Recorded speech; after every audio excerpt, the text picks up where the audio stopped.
Hello everybody, my name is Komo, and for those of you who may not be familiar with me, I am a Prince Cup player, not a top 8 or a champion or anything, but I am a top 32 participant, and even more recently I have become a GITCG Weekly's major finalist, specifically in Europe, so I have a pretty good idea of what I'm talking about, and today I'm going to be reacting to all of the new cards and balance changes coming in version 6.1 or Luna 2, whatever you want to call it, giving you my initial first reactions and how good I think they are, how cool I think they are, starting with Varisa.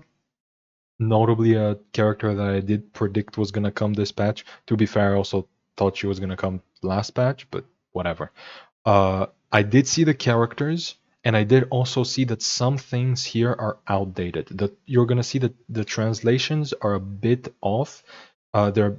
The actual numbers on some things are off. The translations aren't perfect. This is very outdated, but it's the most recent English graphic that we have of these cards. I am going to correct the parts that I know are wrong, but outside of them, I don't know anything about these characters or about these cards in general.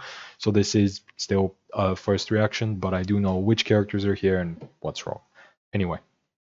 Starting off with Orisa, 10 health, Electro Catalyst from Natlan, standard stuff. What isn't standard, however, is her normal attack. That is way too much text.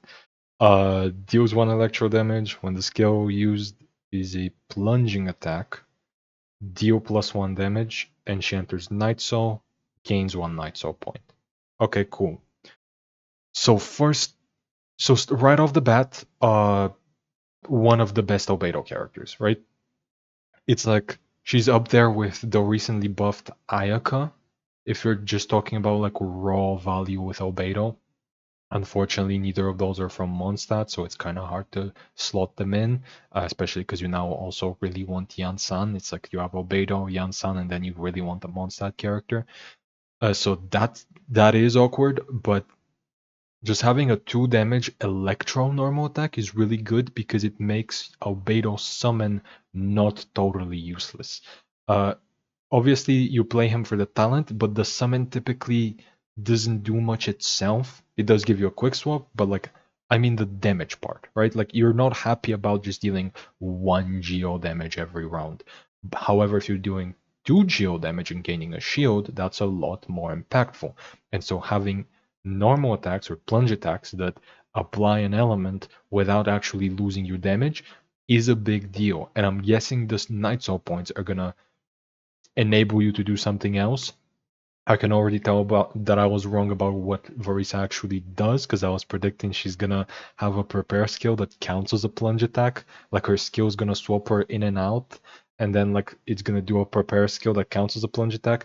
So I can already see that I was a little bit wrong, but still, I'm guessing the Night Soul is gonna add up to something, like she's gonna consume it at 2 stacks to do something. So like having a baseline normal attack that also applies Electro and that gives you some sort of other benefit is already a good start for Albedo decks. Anyway, the skill, I'm guessing this is where she's gonna consume. No, this is where she gets Night Soul. Okay, so it's gonna be a passive. Anyway, 3 dice, 2 electro damage, attach a status, enter Night Soul, get 1 Night Soul, switch to the next character. Okay, what's the status? Before you make the next move, make the character this attached with active. Okay, so I was partially right. So she swaps to the next character, and then your opponent gets an action, and then when it goes back to you, you swap to back to Varisa.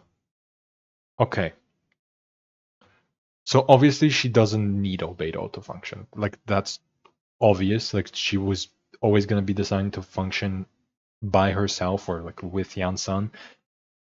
But this strikes me as something that is kind of a waste in Albedo decks. Like outside of it, this is really important, but in Albedo decks, you're not really happy spending 3 for 2 damage and 2 swaps. Whereas you would much rather do 2 dice for 3 damage with the normal attack. So I think she's most likely gonna see play in Albedo decks if she's gonna see play anywhere, so far at least, based off the normal attack. So this not doing anything there does suck a little bit, but I don't know. We'll see. We'll see. Anyway, her burst 3 energy. Okay. Notably, I did mention that you can't play Monster Resonance if you play her and Yansan, but you know what you can play? Electro Resonance. And I have been very excited for Yansan and Varisa together with Electro Resonance because Yansan's burst is really good. So if Varisa's burst is really good, and it seems to be based on the 3 energy cost, she might be a pretty scary character. With Electro Resonance specifically. Deals 3 Electro, attaches Apex Drive to cell. Apex Drive makes it so that after a plunge attack, she prepares a skill. Okay, I know that this skill deals 2 damage, not 4. I know that this has gotten changed. So it's 2 damage, considered a plunge attack. Cool. So I was kind of right. Actually, I was pretty much right, spot on with her kit. Her skill makes her swap in and out and then makes her do a... Well, then you can do like a plunge attack that then makes a prepare skill that's a plunge attack. I was kind of right. And I really like the kit. So far it is really fun. Anyway, as for how good it is, this burst is awful. When I saw the 3 energy cost, I was expecting a lot more from it. This is horrible. This is horrendous. Actually, let me check if they have changed it to 2 energy, because maybe they have. Maybe I just missed the change, but like I'm guessing it's still 3. It is still 3. Yeah, I just checked. Okay, that is horrible. Yeah, that is terrible. Because after you get the Apex Drive, you still need the plunge attack. But if you use the burst, your next normal attack is not gonna be a plunge attack. You're gonna have to swap out of her and then swap back in. So you're gonna have to like burst, then skill to swap out, then swap back in, plunge attack, and then you're getting this. Which you're just not doing like ever. Like this might be okay. No, this this is never okay. I was like, maybe this is okay if you just play her in an Albedo deck and you get the plunge attacks and you do like 3 plunge attacks with her normal attack and you get the 3 energy and then you can burst and it gives you this for free, but it's like no, she needs to plunge attack to get this. So it's like, would you rather do this or would you rather just do this? Because it's gonna give you a 4th normal attack is gonna be a 2nd proc of whatever she consumes Night Soul for. Yeah, her burst is horrible.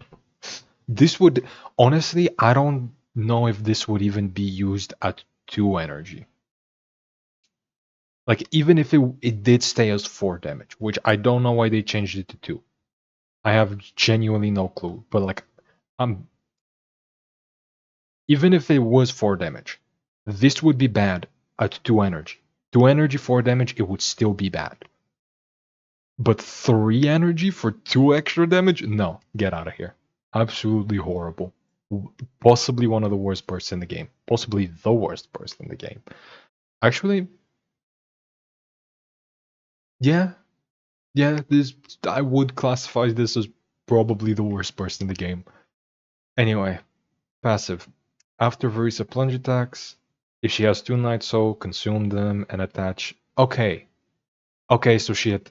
So the reason it was nerfed is not because of the burst. It was because of Albedo. Albedo once again at the scene of the crime. Okay, so you get 2 Night Soul from like 2 plunge attacks, and then the question is, does she attach Apex Drive before she has the opportunity to consume it? Like, is it done in a way where like you do a plunge attack, and the second one you get the Apex Drive, then consume it, and then do the prepare skill? Because if so, that means that at the cost of 2 plunge attacks, you get 3 plunge attacks, which is like barely better than Ayaka, but also Yeah, it's better. It's barely better than Ayaka. Um, I guess there's not much of a difference. If you're just going for like good normal attacks for an Albedo deck, it's she's barely an improvement, but she is an improvement. Um, anyway, I'm guessing this prepare skill doesn't. Yeah, it doesn't give you energy because it's a prepare skill, so you can't get to the burst by just doing plunge attack, plunge attack. Um, and you can't get to the burst by doing skill plunge attack, right? Because the skill gives you one night soul point, swaps you in, and then this is gonna give you the second plunge attack, and then she's gonna do the prepare skill. But like the prepare skill doesn't give you energy, so you're not gonna get to the burst. Yeah, I don't know what they're thinking. I just don't know what they're thinking. Yeah, this is horrible. Like the passive and the normal attack, incredible. I can already tell you somebody's gonna find a way to use her in Albedo. I don't know if she's gonna be the best Albedo character, but like she's gonna be one of the better choices in Albedo decks. The burst and the skill, however, probably not gonna be used much. The skill might be used outside of Albedo. The burst, I don't think anybody's ever gonna even press this button. Unless the opponent has exactly 3 health. Then you wanna kill them right now. I don't know. Anyway, her talent is another thing that I know was changed for sure. I know it costs 1. And also it has a different effect. The actual effect is after she triggers the passive, she gets 1 energy and her burst deals 1 extra damage.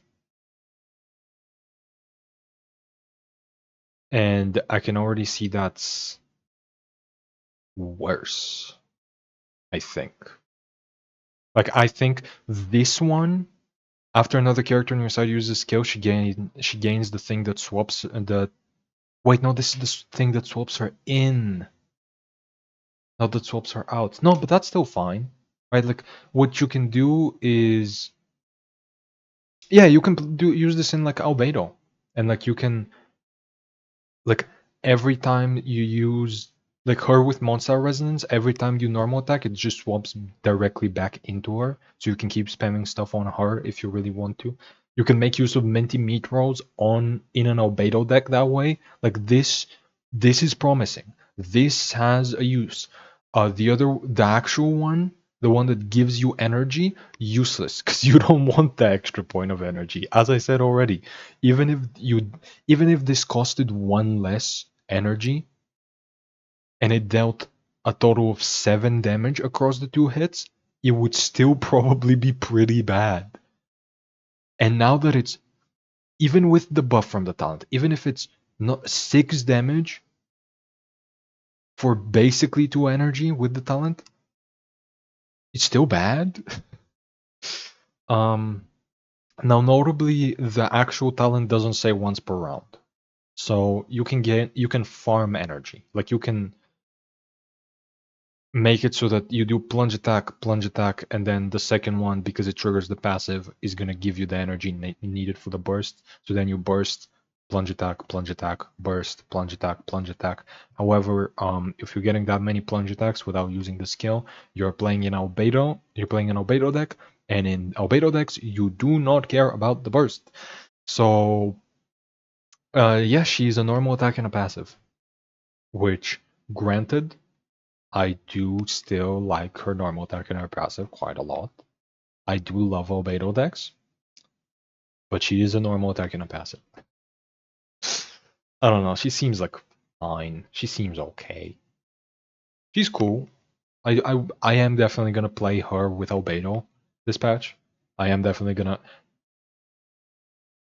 Yeah, I'm probably gonna mostly play that at least off camera. But yeah, love her, but she's pretty bad.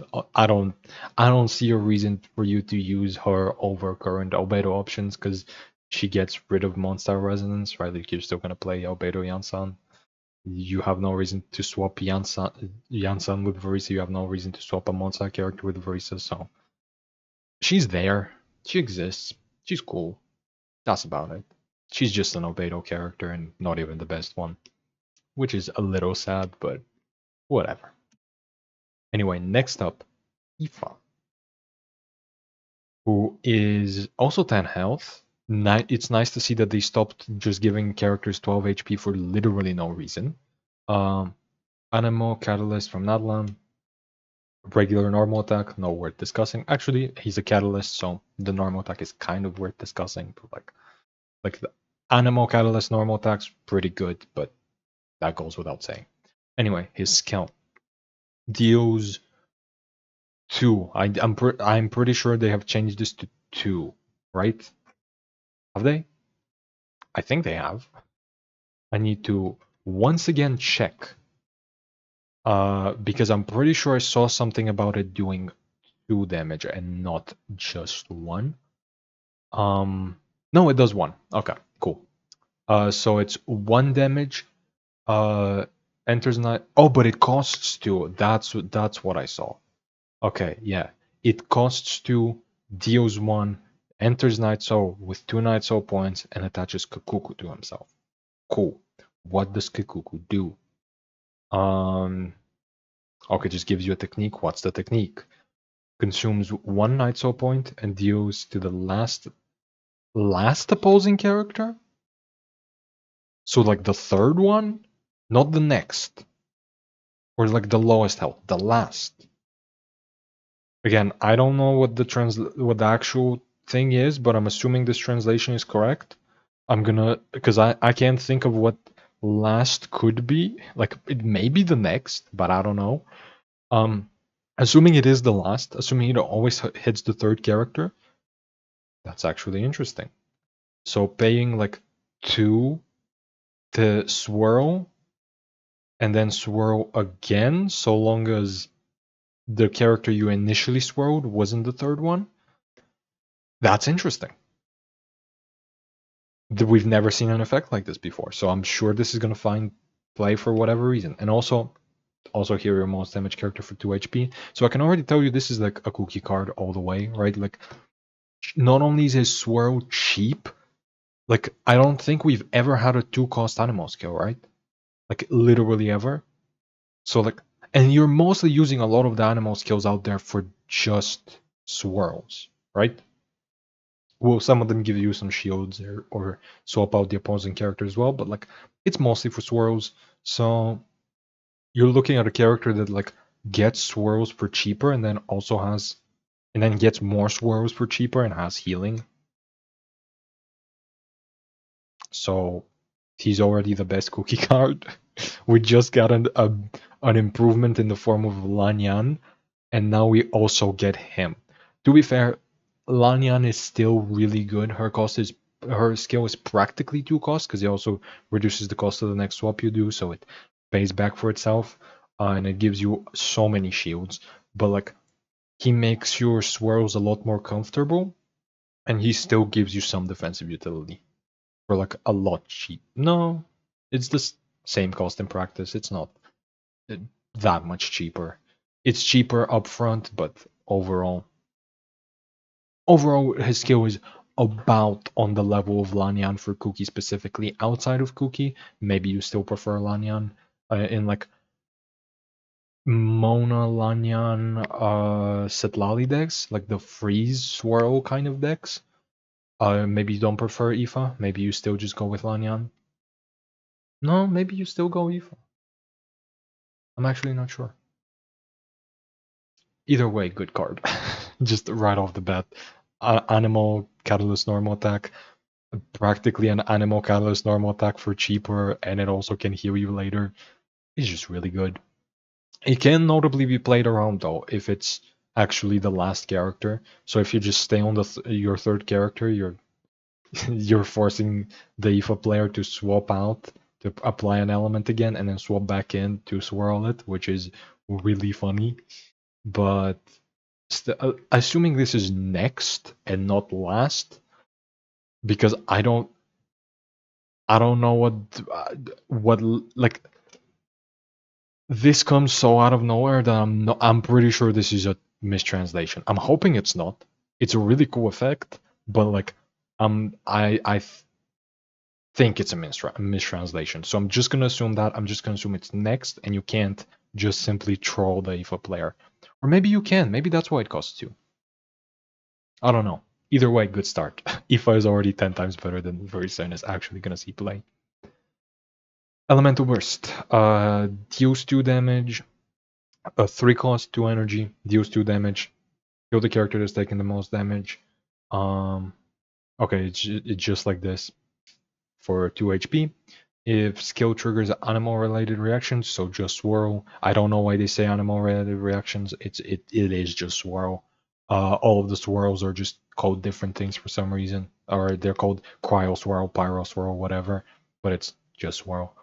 Attach a sedation mark of the corresponding element to the opponent's active character, which it's just Hazel. It's just Hazel's burst again, except it deals less damage, but it heals you. Hazel's burst deals what? 5 damage total? 4 and then 1. This one deals 2 and then 2, so it's 1 less damage for 2 more health. Yeah, why would you ever play Hazel? I mean, I know you play Hazel for the skill, but like, this is just like Hazel burst, but 10 times better. No, it's not. It's not 10 times better. Hazel burst is still better for like burst damage, and you're mostly using Hazel for burst damage, but like, you get the point. Really good burst. Hazel's burst is also really good. It's kind of like how clunky a skill can be that holds him back. If you like, this is admittedly a really, really good skill. This really reminds me of like Chaska, where like you have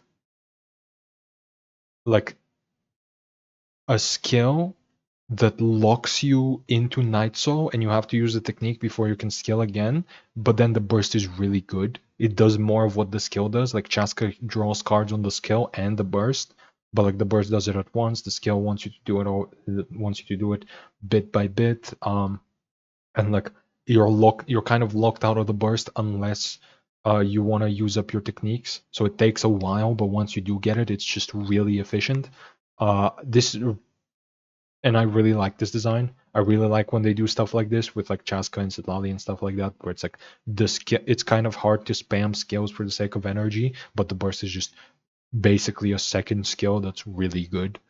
I really do like that. Anyway, right off the bat, Aoife gonna see playing Cookie decks, and his viability is entirely dependent on how good Cookie decks are. Which is to say, right now they're not the greatest, but maybe he helps. Anyway, his talent. Equip this to your Aoife to heal the character with the lowest HP by 1, just for 1. That's already a great start. When Aoife is on the field with this card, heal the character that's taking the most damage on your side for 1 HP when your side triggers animal-related reactions or electrocharge twice per round. Incredible cookie card. I don't know what to say. Like, this is just, once again, this is a way to trigger, just ignoring the actual value of the heals, which is a lot. Like, this is the greatest mushroom pizza of all time. But like, just ignoring the healing, this triggers Maréchaussée Hunter and Veteran's Visage so many times. Like, you practically don't need any healing beyond Cookie's skill and this to trigger Veterans practically fully. Like, this is ridiculous. Like, just playing Aoife pretty much I guess no, I guess you're gonna be healing one character a bunch of times, your most damage character. So unless like your characters have about the same health, you're not actually gonna be able to trigger Veterans on all of your characters. So you're still gonna need some other form of healing, but like, when things go right, the things are going really right. Like, if you keep rocking swirls, healing for 2, healing for 1 here and there, like, this is like one of the greatest value cards ever. Like, imagine doing 2 cost to swirl to deal 3 damage total, then 2 cost to swirl to deal another 3 damage, and then heal for 2, and then like, meanwhile your talent card is healing you for 2 per round with 1 up front. And then your burst is doing another 2 heal, 2 damage, another 2 damage, reapplying elements. Like, this is incredible. I don't know what to say. This is just like, putting Mizuki and Heizo in the dirt. Well, no, Heizo could reasonably see play, but like, no, Mizuki, I guess, still, you're not replacing her out of the aggro decks where she is, but like, you also might, because this costs 2.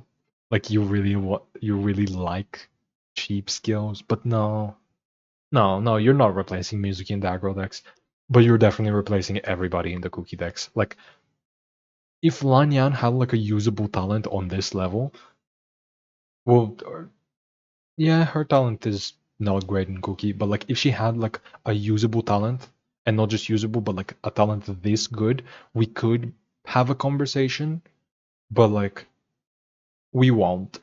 Ifa is just the best Cookie card. Like it's not even close.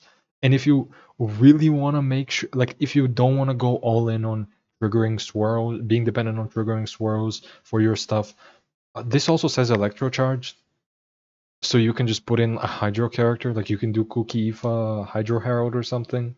You're not forced to go like Citlali or Senora or something. I don't know. This is just, he's a ridiculous card. I love him. Who's next? Oh yeah, Topa. I forgot. I did correctly predict this one.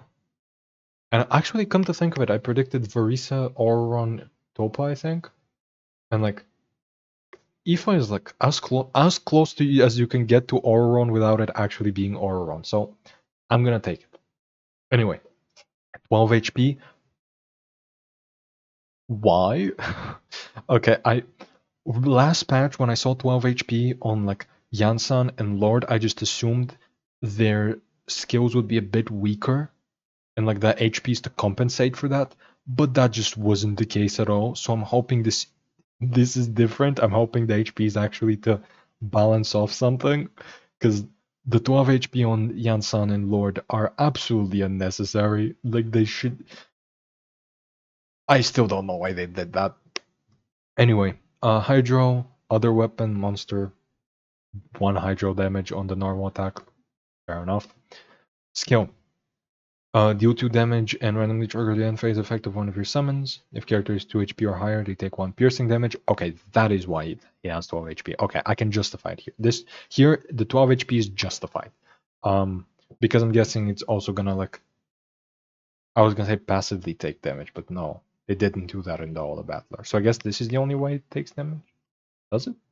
No, it's gonna take damage later. Okay, so the 12 HP is very much justified. If it was just this, I think it should still have been 10 damage. But like if there's, or 10 health. But like if there's another way it deals damage to itself, fair enough.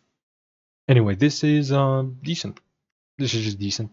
You can play something like Fischl, or like Raiden with a lot of usages on their summons, and you get guaranteed reactions, right? Like 2 Hydro damage, 1 Electro. The Electro gets the extra damage from the reaction, so you get a total of 4 damage, and then 2 to the backline, 6 damage. Pretty good. 6 damage skill is pretty good, but then again, 6 damage over 2 skills, which makes it a lot worse. But then, like, I don't know. Like, the issue with this is that, like, you want to guarantee the summon you hit, right? You're likely not gonna be playing this with like a bunch of summons. Maybe you are, but like you want this to trigger one really good summon, and in those cases, you would just rather have Hydro Herald, because Hydro Herald also deals 2 damage, but applies Hydro twice and more or less guarantees the summon is gonna react anyway.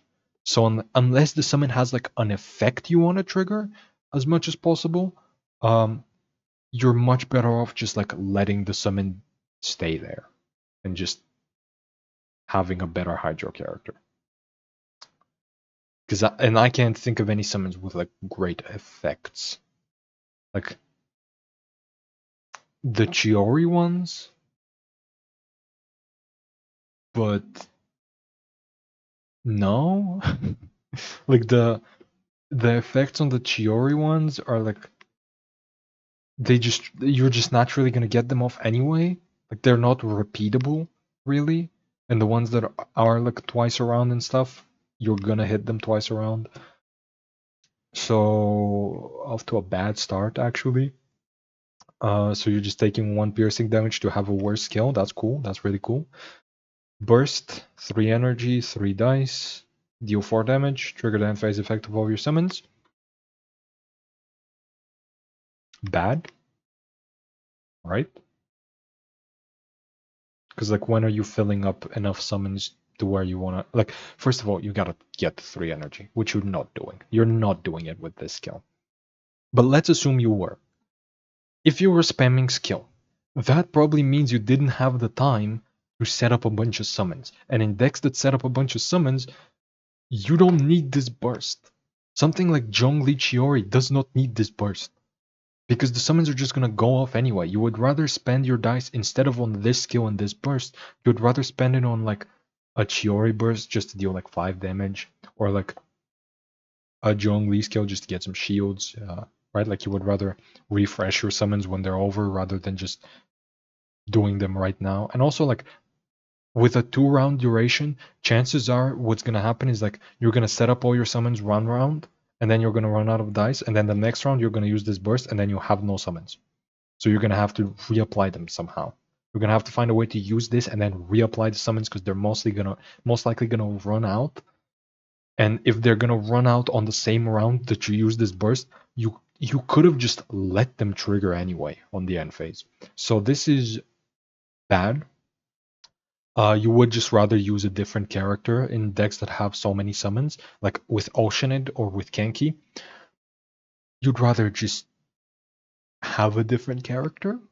You'd rather just have somebody who can take advantage of the summons, rather than somebody who can trigger them. So we are off to a really bad start, and this card is gonna see 0 play. I know some people are probably thinking about Feldragon with this. Don't think about it. This is the same cost as like Moika Talent. With Moika Talent, you pay 1 up front, and then you pay 2, which is also 3. You don't get the 2 Hydro damage, but like, you don't care, because you also get 2 dice back from Silence of the Canopy, and that's like the best reason. That's like the biggest reason to use the bikes, because they pay back for themselves, right? Like, you use them for 2, and they give you back 2, so you just basically only pay for the talent. It's like, if this was 1 cost and it dealt 0 damage, sure. Like, if it literally did not deal damage, if it was just randomly trigger the end phase effect and take 1 piercing damage, sure, I could see this over Moika, or over. I guess you could run this with Moika, but like, I don't see it. Like, this is not gonna see play in Feldragon decks. And the burst is also not gonna be used in Fel. Like, you just have no reason to be using this with summons. You would just rather have the summons do their thing anyway. Maybe this with Simulanka summons actually, because no. Do you have a way to trigger Simulanka summon to get enough Simulanka summons to the point where you want to be spamming them out? Not really. Or spamming out their effects? Not really. Passive. Okay, this might save it. When character's HP is 3 or higher, and when all summons a part of your of this summon, okay, are off the field, character takes 2 piercing damage and summons 1 standalone half Topa. Once per round. What does standalone mean? Does this mean it's like you can get 2 of them at the same time? If so, that's kind of cool. Because, like, also, here's another question. What does it mean with all summons apart from this are off the field? Does this mean it just start of game gives you 1 of these? Like, just right off the bat? I'm assuming this is gonna be like, this is like leaves the field and not are off the field. If this triggers when summons leave the field and you have to like play a summon out first, it's a lot worse, obviously. If it's automatically at the start of the game, this is incredible. This is like the best card in the game. Anyway, what does the summon actually do?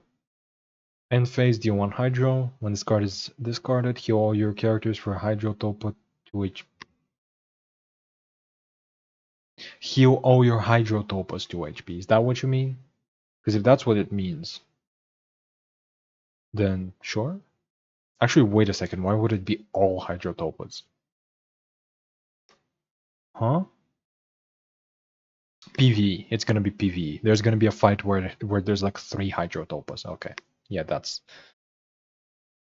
Or like 2 Hydro Topaz or something. I don't know. Anyway. It heals for 2, but you take 2 damage, so that part doesn't matter.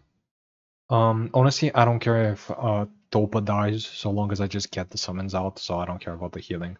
The damage, however, really cool. You just get it passively. I don't know what to tell you. This is... People are getting hyped over Emily just giving you 2 damage around, basically.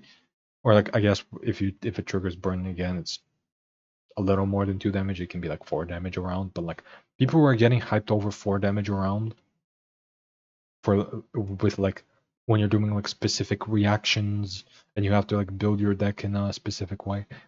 Here it's just like, do you have summons? Cool, you get an extra one. Like, this is just good. Like, you're not playing Topo for the skill or the burst ever, it's just for this. And honestly, this with Fell Dragon could be, or like Fell Dragon adjacent stuff with the Simulanka cards. This with Footnotes and Blessing from M, really good, right? Like, you can use Footnotes, Blessing from M, make the summon leave the field, you get 2 dice back, and then you summon a summon anyway. Like, you just get 1 hydro damage instead of 1 physical, which is just a lot better. Your Tulpa does take 2 piercing damage, and you're going to be taking physical damage from the summon on your opponent's side of the field. But like, honestly, that's a trade-off I'm willing to take for 1 elemental damage rather than 1 physical and 2 extra dice.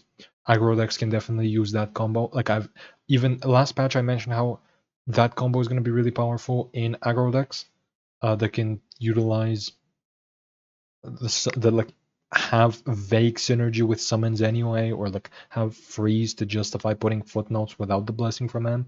Like, now, honestly, you don't even need that. You just need like a pyro character. You just need like a pyro, like a Klee, and then you play Footnotes, blessing from M with this, and you just get free vaporizers. It's just pretty good.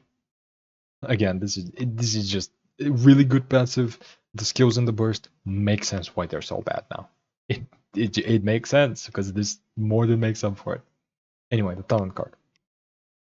Could destroy Hydrotopa to attach Elemental Life Form Hydro. Is this the thing that makes him immune to Hydro damage? Excuse me? Is this the PvE thing? I'm pretty sure it is. This character always has Hydro applied and is immune to Hydro damage. Huh? Does it wait a second. It still triggers reactions though, right? Because like... But I guess if you're hitting him with... It doesn't matter if you're hitting him with Hydro, because like it already has Hydro applied. Yeah, so it doesn't matter for reaction's sake. Okay, this is... What? Whale counter, I guess? Or like Novelette counter, I guess? Also, it has a duration for some reason. It's not all game. And you don't have this guaranteed. It's not start of game like the PvE fights. You have to like pay a cost for this. So like it's gonna be useless. There is more text and I'm gonna read that, but like just the Hydro life form, useless. I'm not putting this in my deck for situational matchups. No, I guess if the whole metagame is like just Novelette, everybody's playing Novelette or something, where like everybody's playing Topa, I guess I could play this on my Topa and just tank a little bit, maybe. But like then they're gonna go on the character that's not Hydro, because they're definitely gonna have one like that, and they're just gonna farm reactions off of me. I don't know. This is wild. This is not okay. This effect is not okay. It's not in the sense of like it's both in the sense of like it's really interesting and also like really stupid. Like it should exist in the game, but it shouldn't exist in the game. It's a very polarizing effect, and I really like it. When Hydrotopa is on the field with this card after you declare the end of your round, if the attached character's HP is 3 or higher, they will take 2 points of piercing damage and summon one standalone Halftopa. So you get the passive every round without needing summons to leave? Wait, this part doesn't have duration. It doesn't say while it has the life form, it doesn't say duration. Like, you can just, like, play this on round 1, and by round 3, this would have worn out, and so you can swap the Topa. Like, the Topa is no longer gonna have Hydro applied to it permanently, and so you can swap to it. And do stuff, if you really need to. And you're gonna have, like, summons for free every round. Even round 3, even after this runs out, you're gonna keep getting summons. And because it's standalone, which again, I'm assuming it means you can have two Halftopas at the same time. Like this, that it does sound that way. That kit does sound like it's designed to do that. If so, this is like the greatest passive in the game. This is like and when I say this, I mean the character. The whole character is just a walking passive. You just play this talent, and you just use the passive on top of that, right? Like you have one extra summon. You have like Yai or something, or like no, Yai is not gonna leave the field. You have like Lenny. You have Lenny to apply Pyro on his charge attack, on his or normal attack, his prop arrow, and then you have a summon.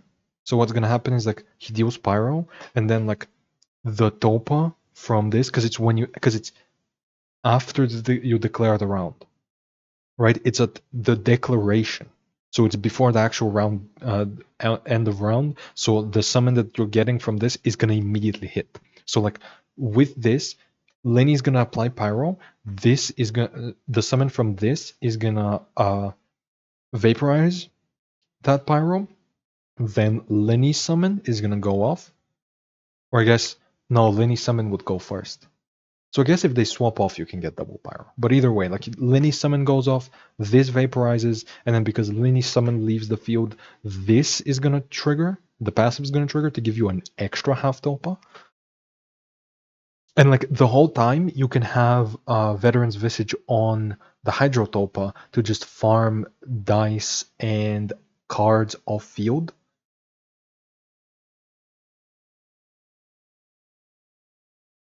Okay. Okay.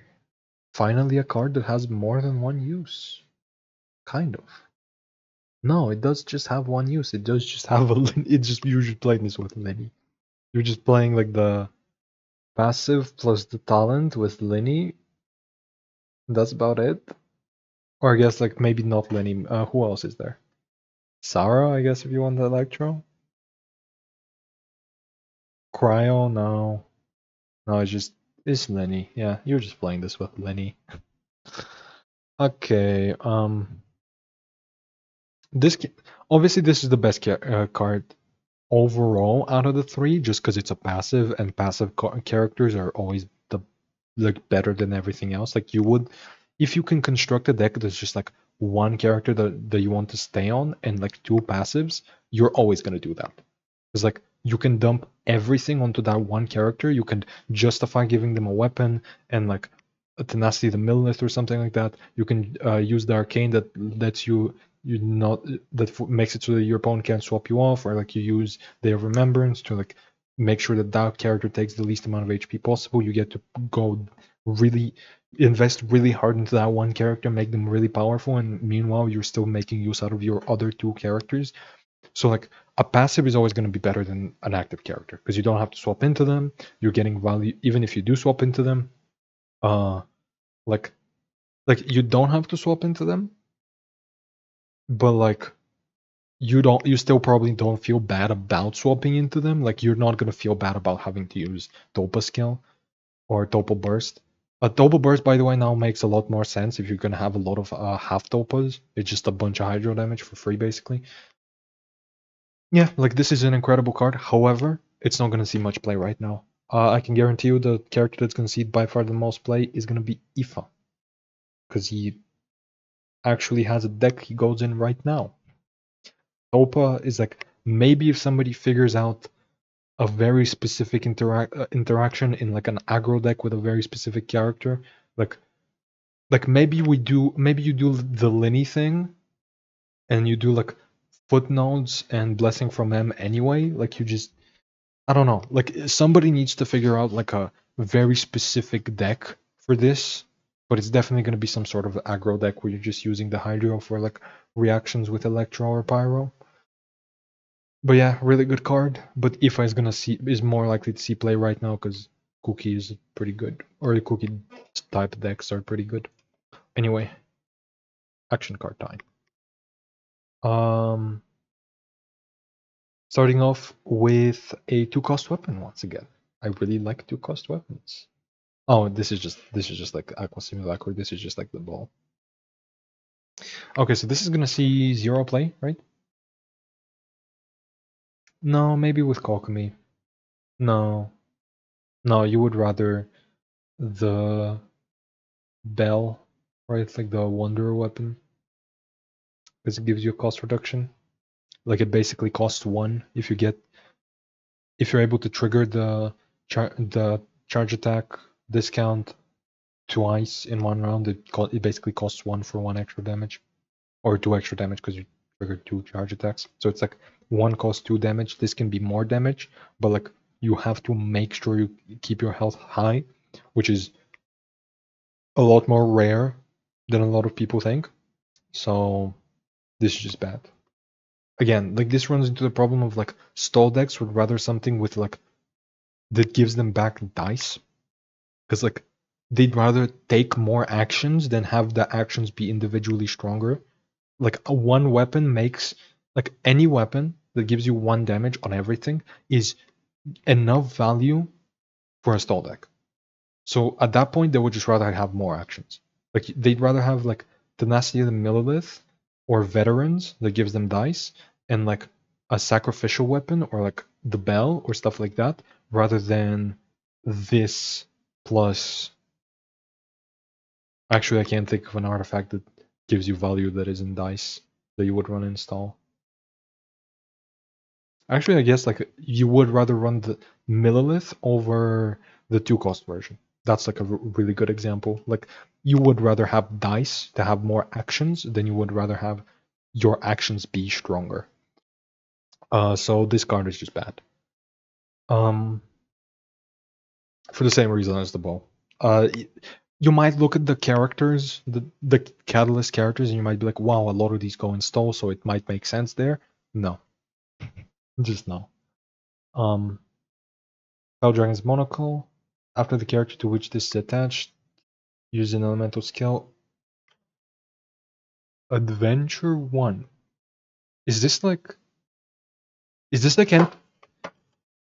Magic the Gathering? The D&D and Baldur's Gate sets? Where like you go into a dungeon and like you get like every time you adventure you get like a small reward. You pick a dungeon and you like venture into it and do stuff like that. Let's see. Choose 1 available adventure spot. Yeah. In your support zone. That I don't like that it takes up your support zone, but I guess we'll see what the adventure spots do. Any adventure spot already in the support zone will have its adventure progress increased by 1. Okay, so it is like the MTG thing. Okay, I really like this. I can already tell you, I'm a big fan of this. I'm gonna love playing this. No matter what the adventure spots are. There's gonna be at least 1 that I really like.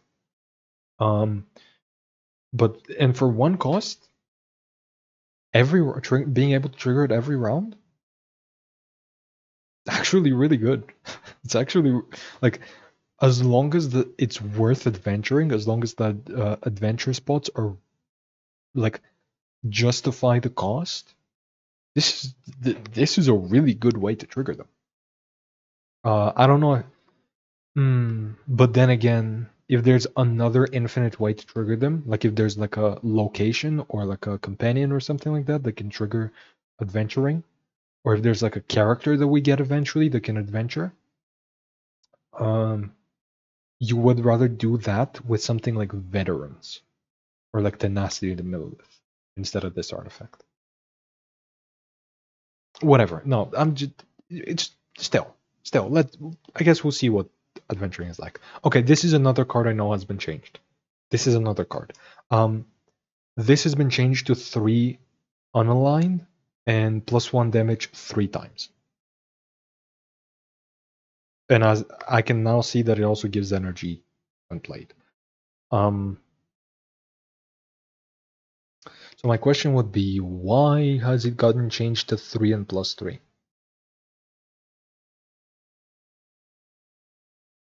Oh no, I can see it. Okay, with Timaeus, you are very likely to find it. You get the discounted to 0, and then you get to do like skill play this burst on round 1.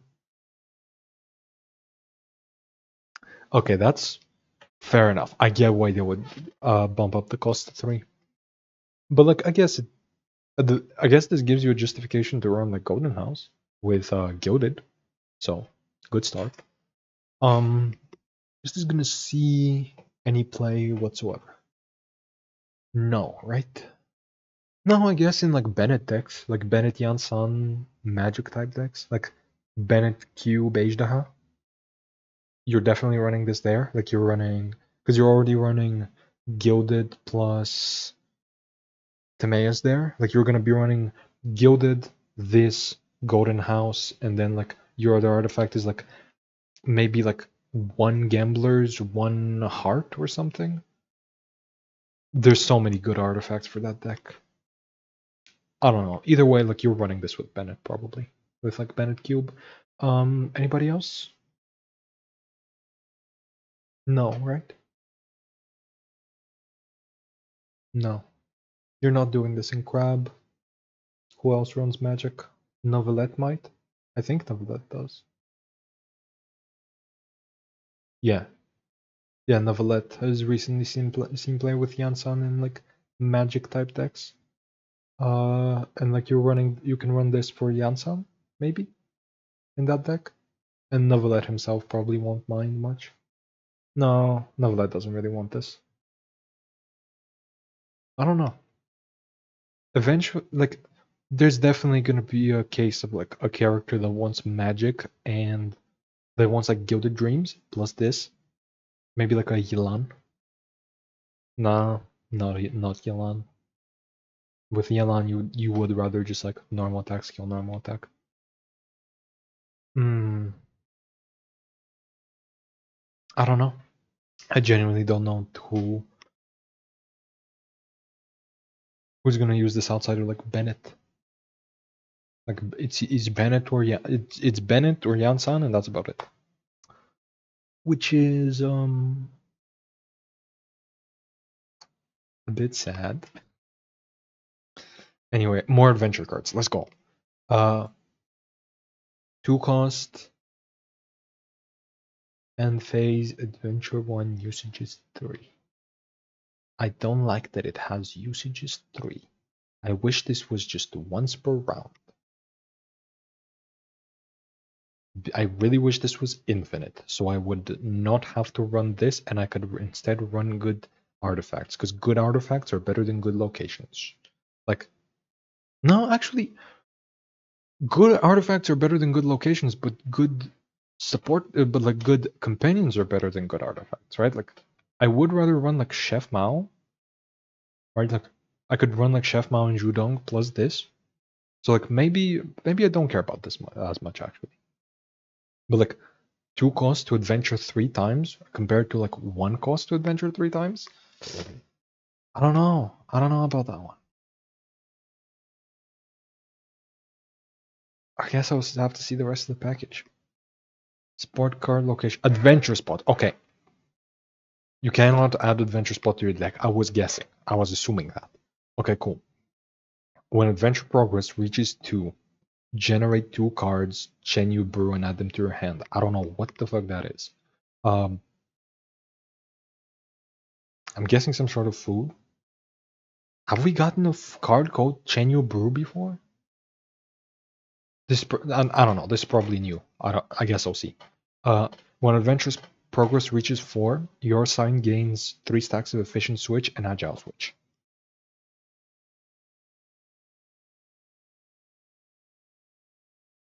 What? Cookie? I can like this is definitely like a swirl thing. This is definitely like an animal swirl thing. This you're not playing this in albedo. Don't even think about it. But like this guarantees reactions, right? Like you have a free quick swap. 3 free quick swaps. This is like Cookie's greatest dream. Like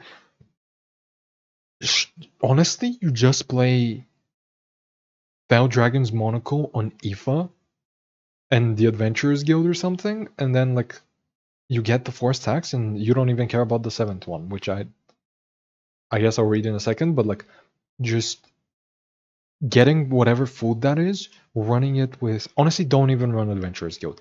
Just run the artifact with like Chef Mao and like use the food to trigger Chef Mao. You can run like less foods in your deck than you previously would have, because this is gonna give you 2 ones for basically like 1 for 2 rounds. Like you're gonna be able to trigger Mao for 2 rounds after this. So you can just like run this, get some healing. I'm guessing it's gonna be healing, and then like this is gonna give you some reactions. Pretty good start. Honestly, Cookie is keeps winning. Literally every single patch is a Cookie buff. It's crazy. Anyway, when adventure progress reaches 7, all characters on your side gain Hydro application, I'm guessing. And the character that's taking the most damage on your side is healed to max HP and gains another 2 HP. So we're playing Cookie, right? Okay, you are putting in the location for sure because you want to reach that 7. You definitely want to reach that 7. I don't care about the Hydro application. I'm gonna be real with you. Healing, like, let's say you've just taken 6 damage. Your most damaged character has taken 6 damage. They've probably taken more by now, but like let's assume 6. You heal 6 health and then gain another 2. You heal for 8 health.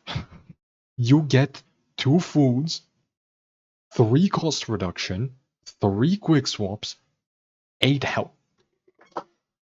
Now the Hydro application could completely it could be devastating, honestly, if your opponent has like access to freezes, or like if your opponent has access to like Electro or something, or like even Pyro, like just any reactions. Actually, now that I think about it, it's really bad because any reactions could be devastating to you. But also, this can cleanse you. This can cleanse you. If you already have elements on your side, you can swap to one of the characters that already has an element, and you're gonna do that swap for free, and it's gonna be a quick swap, and so your opponent can't do anything about it. You can always get that free quick swap and then swap to a character and then adventure somehow and then cleanse. And if your opponent is trying to swirl you, they can't. Okay, I like this. I like this. Are you going to be running this in anything else? You're not running this in Clorend, because the healing is just going to go to Bond of Life. Who else is Whale? No, this is good. I like this. You might think this is a Whale buff. No, this is going to trick a bunch of people into playing this in Whale when it's actually really bad. You don't need that much HP. You already have enough HP in Whale. So like this is gonna trick people into thinking they need more. Where else? Maybe somebody with like the catalyst or the ball, maybe?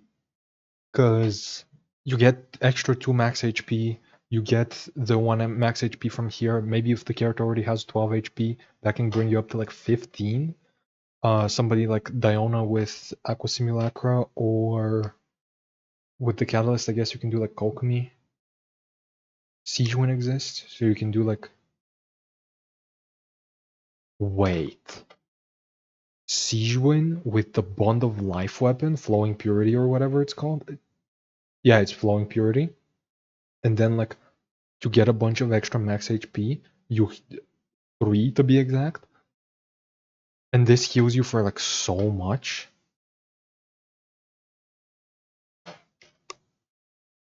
And you can run like...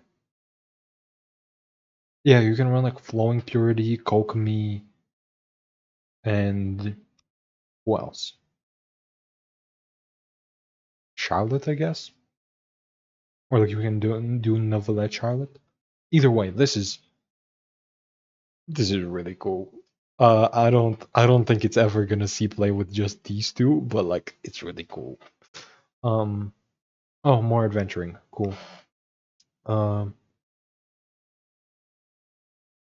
Adventure 1, you want physical damage to your side's active character if your adventure progress is 4 or higher than Adventure 1.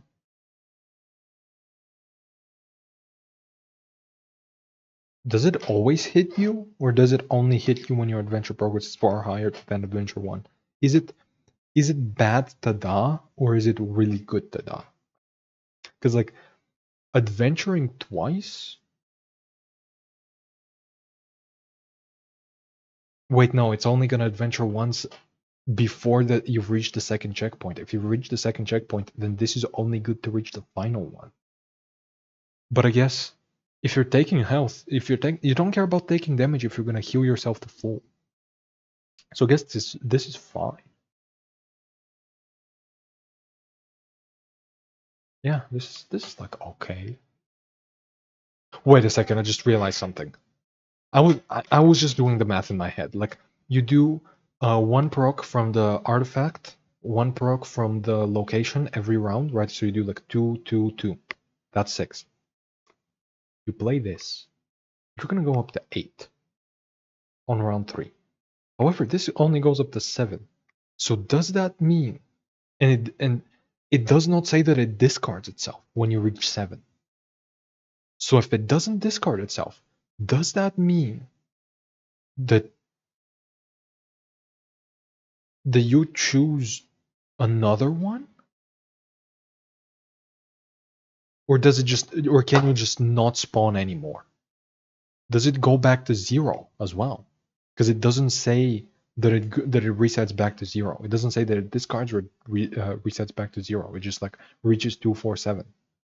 Because like, if you can't spawn another one alongside it, or you can't reset this one, or you can't like discard this one and spawn a new one of your choice, this is really bad. This is really bad. If like this whole package is actually genuinely horrible. If the location is just stuck there at 8 points and you can't get any more. If that's the case, you're not even thinking about adventuring ever in your life. If it's not the case, then we can talk about this card. But like, if it is the case, you're just only thinking about the Fell Dragon's Monocle because it costs 1 and it can give you the 2 or 4.1. Chenyu Brew, okay, that's the thing from here. 0 cost food, already a good start. Choose one of your characters, heal the target for 1, and the next 2 times you adventure or end phase. So it's pizza for 0?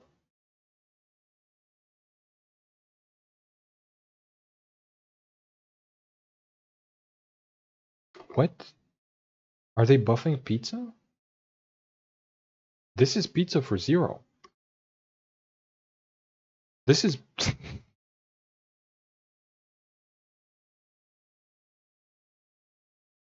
No, I guess it doesn't give you 3 health, it's just 2. It's just the next 2 times. It doesn't heal you for 1 and then heal you 2 more times. It just heals you for the 2 times.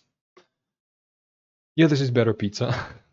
Because like, the biggest justification to run pizza is that you can run it with Mao, so it pays back for itself, or it gives you extra dice depending on how many Maos you have. and then it also triggers Veteran's Visage to give you some extra dice or draws. This is the same thing, except it costs 1 less. It's just 1 less health, costs 1 less. I'm taking this. I'm taking that deal 1000%. And also, yeah, just the thing I mentioned with Mao earlier, with this, with Chen Yu Veil, yeah, you just do that. You just do like the artifact, maybe this, and you just put like not that many foods, like you just put like soup and Sing Your Heart Out, and you just play artifacts or artifacts, excuse me, in adventure cards in Cookie with Mao. You don't run the location, you just run like Mao, Sing Your Heart Out to just draw a bunch of cards. You run this artifact instead of like veterans, which I'm not entirely, or like maybe you run this with veterans. I was gonna say I'm not entirely sure about running this instead of veterans, but now that I think about it, you can run veterans, this, and Gilded with Timaeus. You can do like, wait a second. Oh no. I was gonna say you can do a companion package with like Dunyarzad, Mao, Timaeus, stuff like that. What if your spots are already full and then you adventure? Does this just not spawn?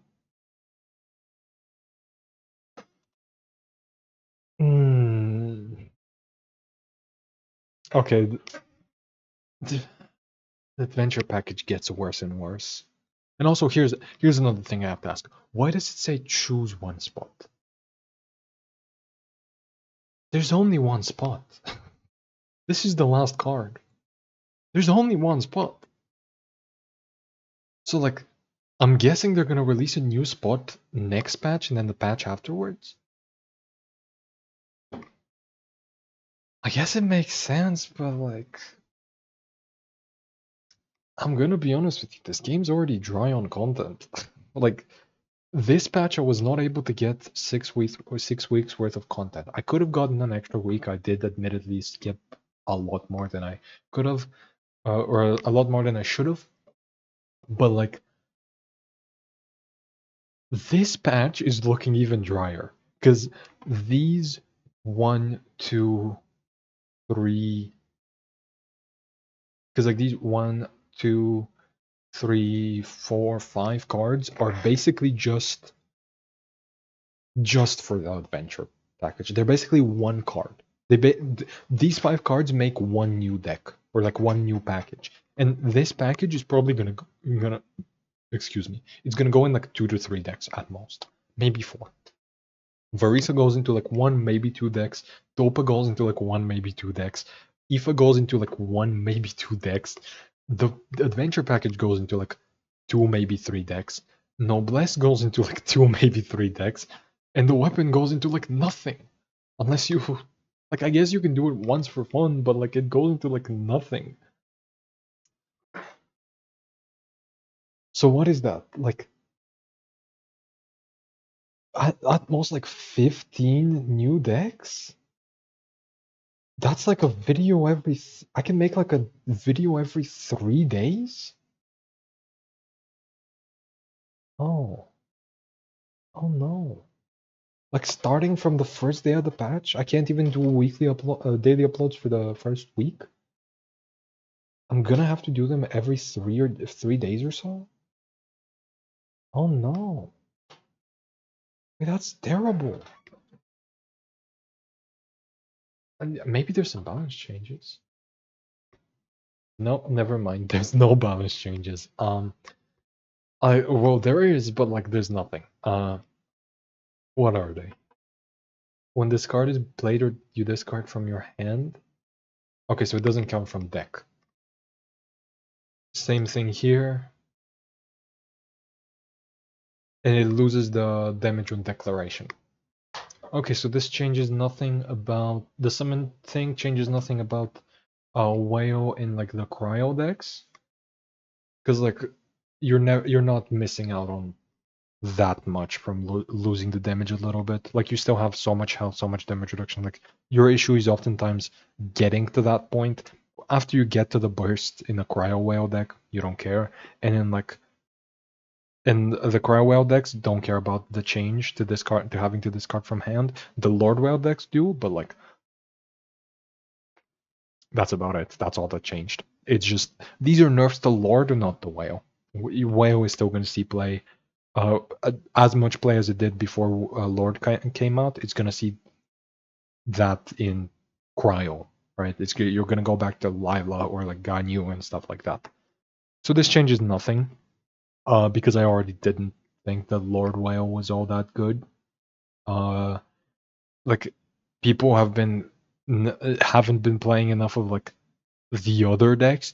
Everybody has just been spamming the Lord Whale deck, but like every other deck is performing about as good. Like every other deck that you would consider decent right now, like Fell Dragon, Albedo, Sayu, stuff like that, they've all been doing well. Crab, they've all been doing well. So like people are just gonna go back to the regular whale, like the old one. This changes nothing about the metagame.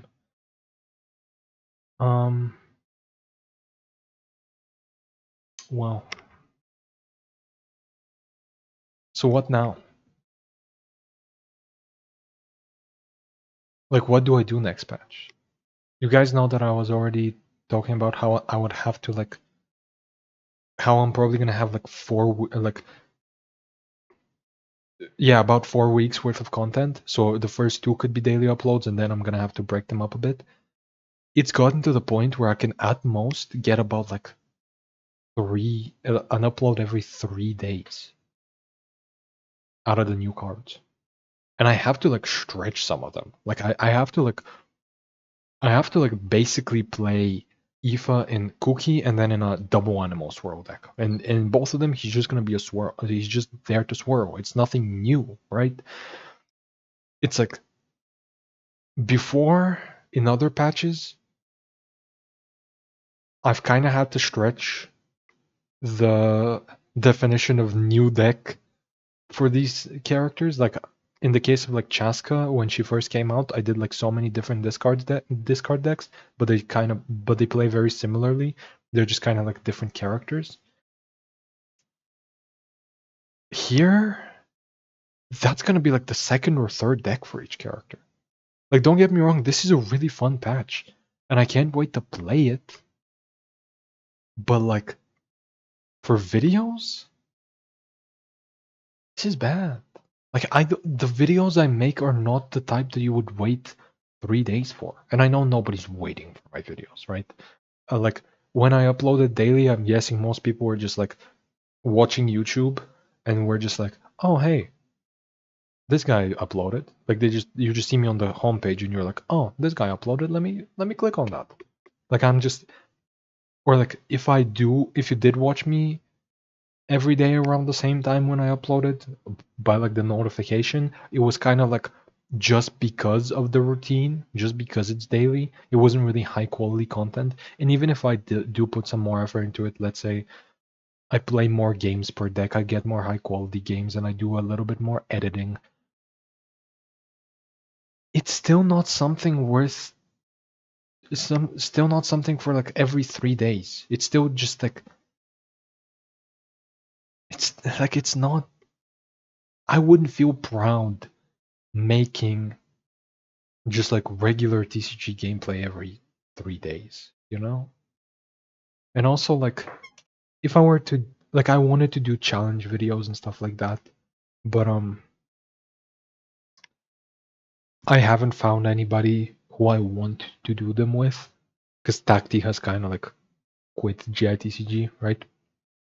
And so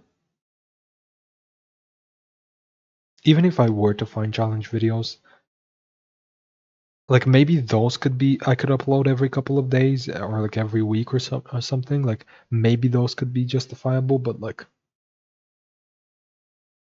I don't know. And there's not that many I could do, right? Like, whoop, that's my chair. But yeah, I don't know. I don't know if I can do content dispatch. I don't know if I would feel proud of the content that I'm doing, because the reason why I made it is to like make stuff I would watch, because the GITCG space was missing somebody doing like daily gameplay with commentary that is like showing off new stuff, right? Like we have Arc and Boomy, but they don't do commentary, right? Or like Boomy does commentary through subtitles. We didn't really have anybody who I would watch, and I wanted to provide that content. I am earning nothing from this, right? So it's not about the money. I just like really love playing this game, and I like creating content, even if it's a little bit subpar. Like it wasn't. It's just gameplay with commentary, right? There's no interesting premise or editing or anything like that. It's just like, hey, here's a new deck. Let me play a couple of games of it. Let me maybe tell you about how my day has been, right? Just let me up for a little bit.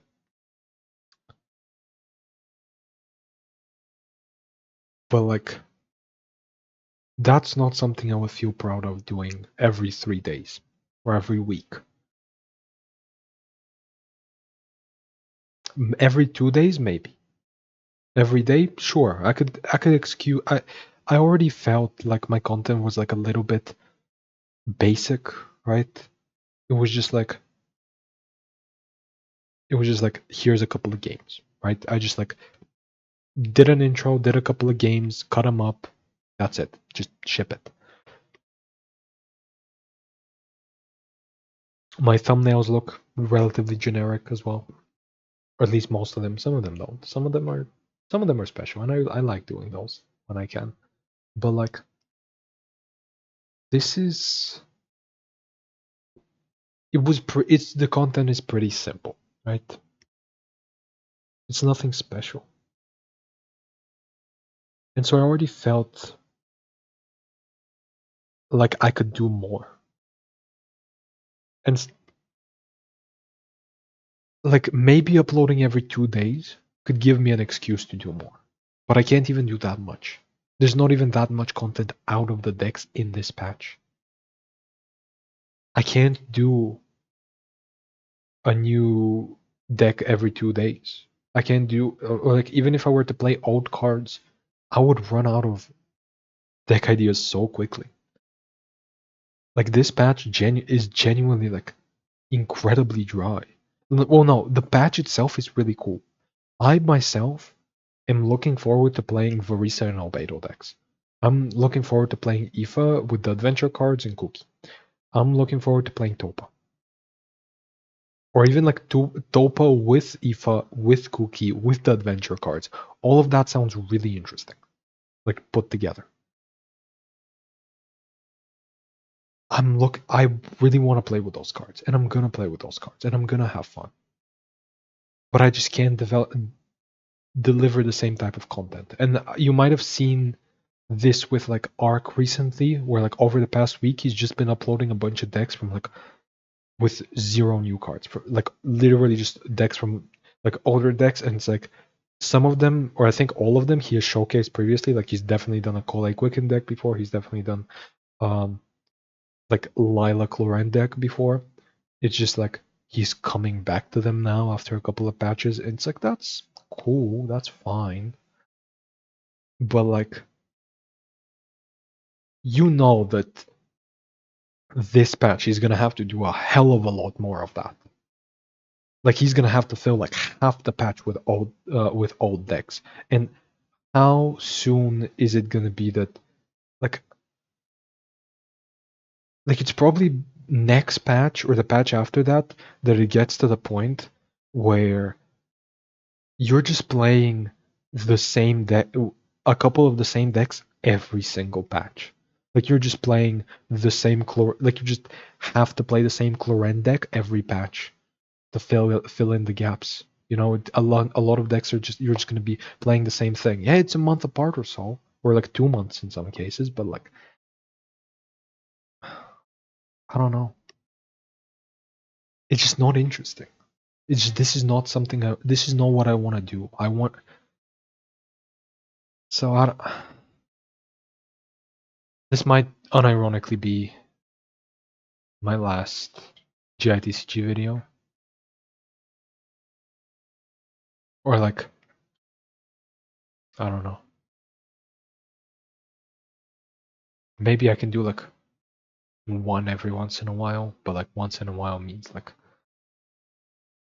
every patch when the new cards drop. That's it. I'm just gonna stream, play a couple of games with all the new characters, make a couple of videos out of them, and that's it.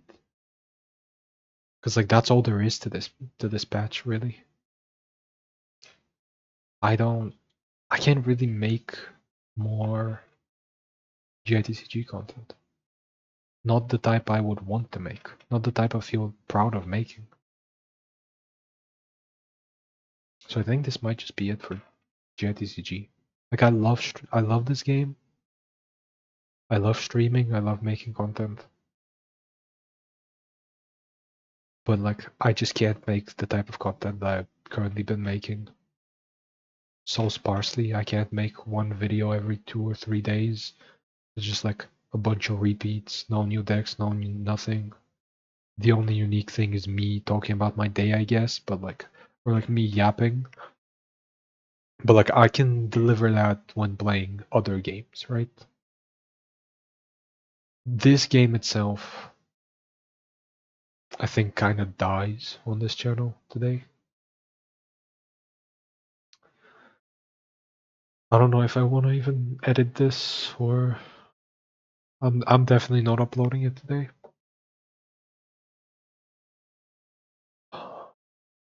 You're probably gonna be seeing this on Saturday.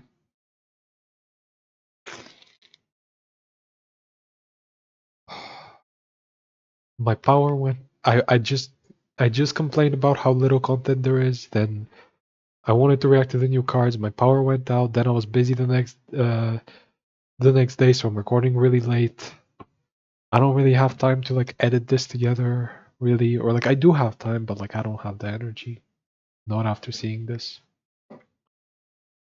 You're probably gonna be seeing this like whenever I gather up the spirit to upload it on like Saturday, Sunday, somewhere like that. But like, I don't know. Like this isn't. The sad part is this isn't even like burnout. This isn't even like. It's not that I don't want to do more content. It's that I do want to do more content. It's just that I can't. Not good one. Not good content at least. Like people were warning me about burnout if I try to do too many things, but honestly what really gets me is not being able to do more, or is not doing more. It's not doing too much, it's doing too little. Because like I'm not gonna feel good about this, like this patch, even if I do find a way to schedule out the content apart, or like to find filler. Yeah, either way, I'm not gonna feel good about it.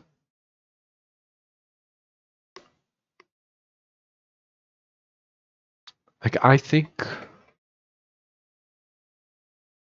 you know how I was talking about like a second channel? I think this might just become that. I think I might just need to swap the variety content on here.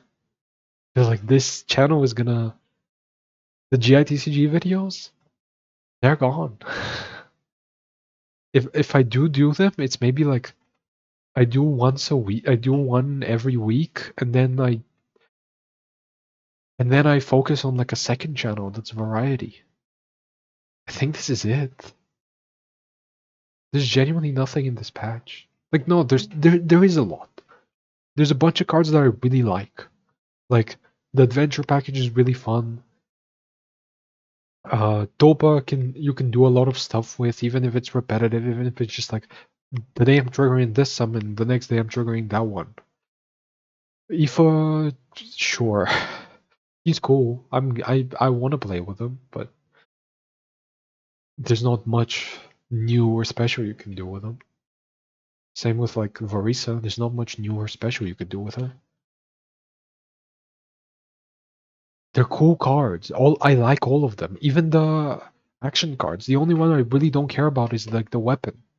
Everything else, I'm looking forward to playing with. But I just can't. But like, what am I gonna do for like more than half the patch?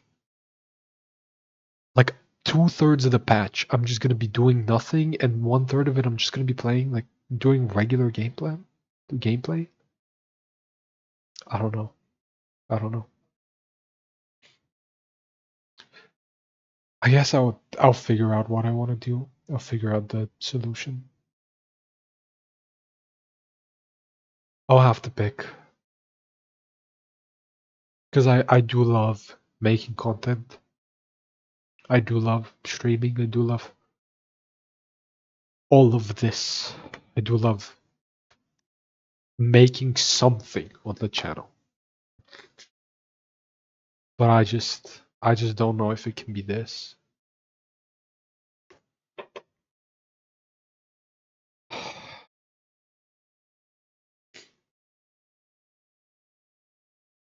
I don't know. I think that's it for today. I think that's it for the video. If you're wondering why there's no cuts or no music or anything, I'm not editing this one. I'm just gonna scrape a I'm just gonna scribe by a thumbnail. And I'm just gonna put it out there because I just don't have the energy for it. I just can't. I can't be doing this. I can't look at these cards because it's like if only this game wasn't that part of Genshin, you know. If only this was like a separate game. If only there was more content. Even if it was like twice the amount of cards. Or like not even twice the amount of cards. Even if it was like one more character and like a couple more action cards that aren't adventure related, or like let's say like they made 2 adventure spots. They made 2 more non-adventure cards. They released like 1 more character. I could actually fill the patch pretty comfortably, actually. Probably. Depending on how versatile those cards are. And if they made some balance changes that might be relevant. Like if there was more cards, I would have more to do, right? But like at the current release schedule, it's just like they're basically only releasing enough cards to like keep the game going, which like I'm gonna play the game. These are enough cards for like GITCG players, but they're not enough cards for me as a content creator, which sucks. It's not that I'm in a spot where I'm gonna where I would still want to play this game really badly, but I just don't feel good about the content I'm making off of it. That's like possibly the worst. That's like the worst possible scenario, honestly. Like at least if I didn't feel good about making content anymore, I could just like tell you that and stop without feeling all that bad about it, because my heart wouldn't be in it anymore. But it is. So I'm kind of forced to not do it. Well, I guess in a way my heart isn't in it because the type of content I would have to make would not suit me.